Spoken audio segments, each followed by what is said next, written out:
Good morning. देश के दूर दराज के उन देशवासियों के लिए जिनके पास ना अखबार की सुविधा है ना टीवी की सुविधा है, उनके लिए पेश हैं आज की लेटेस्ट अपडेट, इम्पॉर्टेंट न्यूज़, महत्वपूर्ण खबरें। आज की सबसे महत्वपूर्ण खबर ये है कि आज प्रधानमंत्री श्री नरेंद्र मोदी जी गरीब कल्याण रोजगार अभियान की शुरुआत करेंगे। इस अभियान के तहत उत्तर प्रदेश के 13 जिलों का 31 जिलों का चयन किया गया है।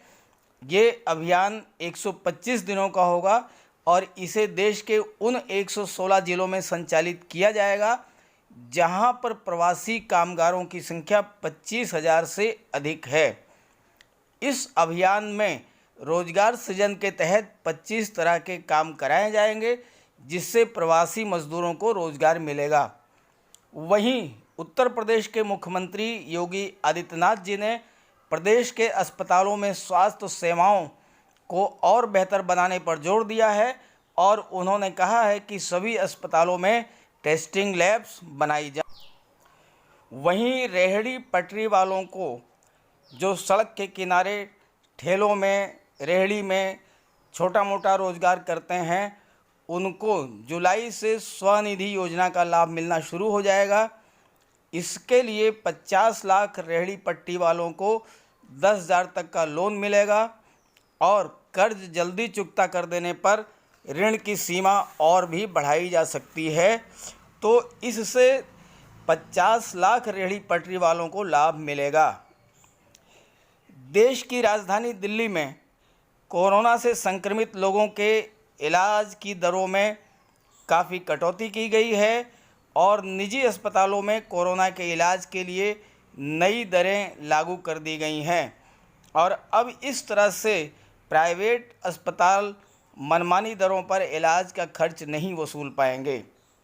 साथ ही साथ सुप्रीम कोर्ट ने शुक्रवार को देश के तमाम कोविड अस्पतालों को कोरोना के मरीजों को एक सेवा करने वाले को अस्पताल परिसर में रहने की इजाज़त देने का निर्देश दिया है। यानी सुप्रीम कोर्ट ने कहा है कि जो कोरोना का पेशेंट है उसके साथ एक व्यक्ति जो है रह सकता है और वो अस्पताल परिसर में उसको रहने की इजाज़त दी जाएगी। और सब उससे भी ज़्यादा महत्वपूर्ण ये है कि दिल्ली समेत सभी कोविड अस्पतालों में सीसीटीवी कैमरे लगाए जाने का आदेश दिया गया है।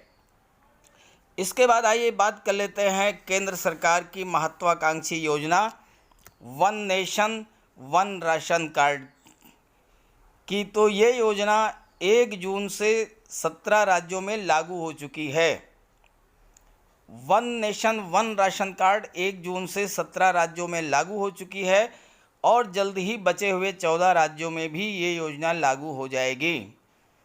इस योजना का सबसे बड़ा लाभ ये है कि कार्ड धारक या लाभार्थी वो देश के किसी भी हिस्से में किसी भी राशन डीलर से अपने कार्ड पर राशन ले सकेंगे।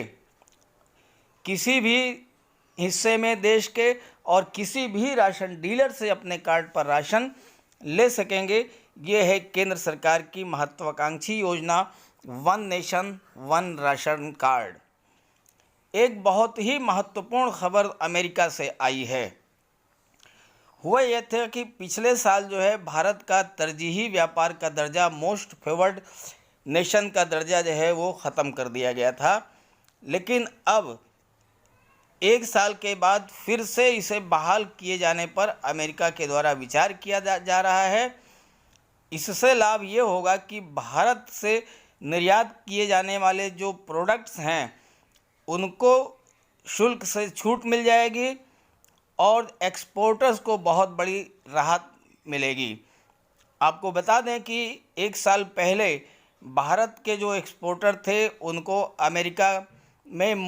भारत को अमेरिका में मोस्ट फेवर्ड नेशन का दर्जा दिया हुआ था और भारत के निर्यातकों को अमेरिका में छूट मिलती थी, लेकिन अब जो है 1 साल से बंद कर दी गई थी।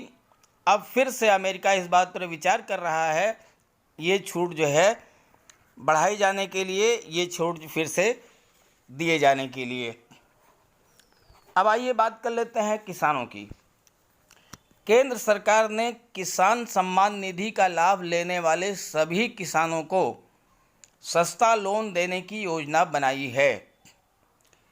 केंद्रीय कृषि मंत्री कैलाश चौधरी के मुताबिक आने वाले दिनों में 2.5 करोड़ किसानों को किसान क्रेडिट कार्ड के माध्यम से 3-3 लाख रुपए का ऋण उपलब्ध कराया जाएगा।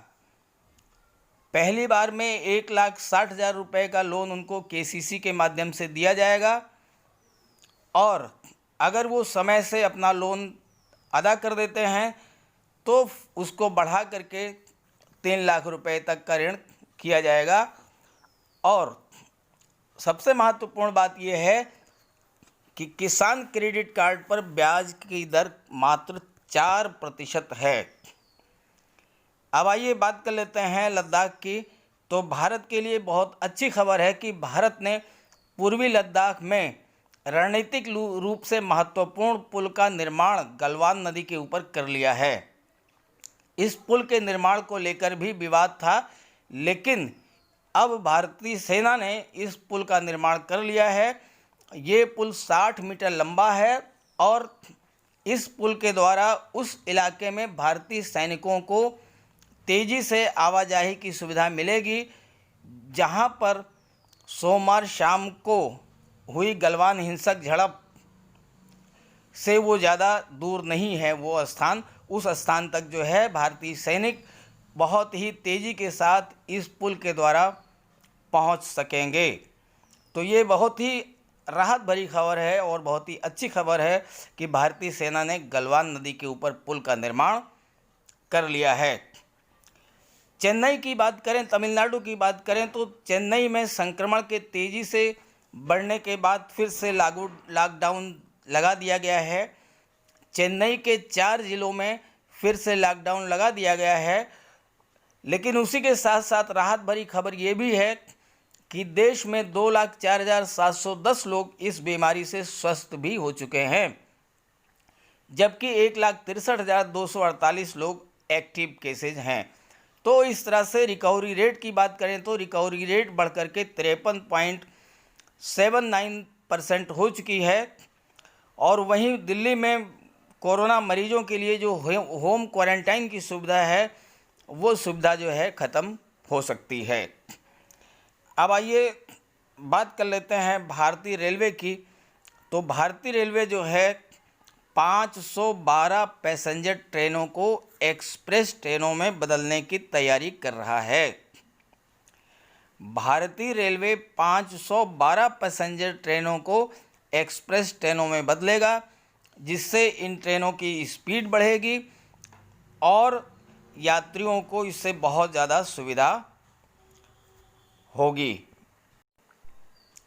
अब आइए बात कर लेते हैं उज्ज्वला स्कीम के ग्राहकों के बारे में।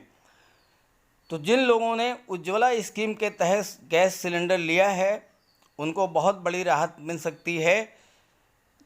फ्री में एक एलपीजी सिलेंडर खरीद सकते हैं, क्योंकि तेल कंपनियां जो हैं वो डेफरमेंट स्कीम की मियाद 1 साल तक बढ़ा सकती हैं। आपको बता दें कि एलपीजी सिलेंडर जो है वो 3200 रुपये का मिलता था, जिसमें से 1600 रुपये की सब्सिडी मिलती थी और 1600 रुपये जो है वो तेल कंपनियां अदा करती थीं।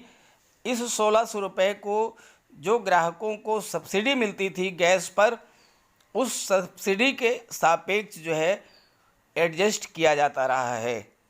तो अब चूंकि ये डेफरमेंट स्कीम की मियाद 1 साल तक बढ़ा दी गई है, तो इसका सबसे बड़ा लाभ एलपीजी सिलेंडर धारकों को मिलेगा और वो 1 साल तक फ्री में सिलेंडर ले सकते हैं। इसका मतलब ये हुआ कि अगले 1 साल तक अगर उज्ज्वला योजना में सिलेंडर खरीदते हैं तो उनको ईएमआई की कोई भी राशि तेल कंपनियों को देने। तो ये थी लेटेस्ट अपडेट, आज की महत्वपूर्ण खबरें। वीडियो अच्छा लगे तो इसे लाइक करके ज़्यादा से ज़्यादा शेयर कर दीजिएगा, ताकि सभी को जानकारी हो जाए। और मेरे चैनल को सब्सक्राइब कर लीजिएगा, ताकि इस तरह के लेटेस्ट अपडेट्स, नई नई जानकारियाँ आपको लगातार मिलती रहें। Okay, thank you.